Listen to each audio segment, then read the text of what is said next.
So, emphasize lang po dito ni Jesus doon sa scripture expert na po. Walang hindi mapupunan ng basta tayo lang ay sumisimba, mali ng prayer meeting, or ibang for mere attendance, or hindi po daw din nakukuha.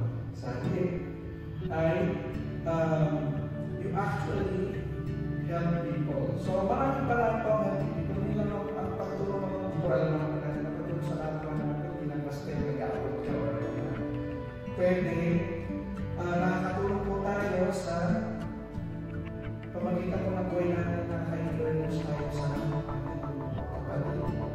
Kaya po nalala natin yung nabahin ko namin sa pulpito na the mere presence. Ako ang motivation ko para sa iba ay makita ko po kayo kasi from you na strengthen mo aking faith. Hindi pa ako for attendance kasi hindi naman nag-check ng attendance ang Diyos. It's more on, ang Diyos po natin ay more on na tumitingin sa kung paano mo tinitingnan ng iyong kapwa.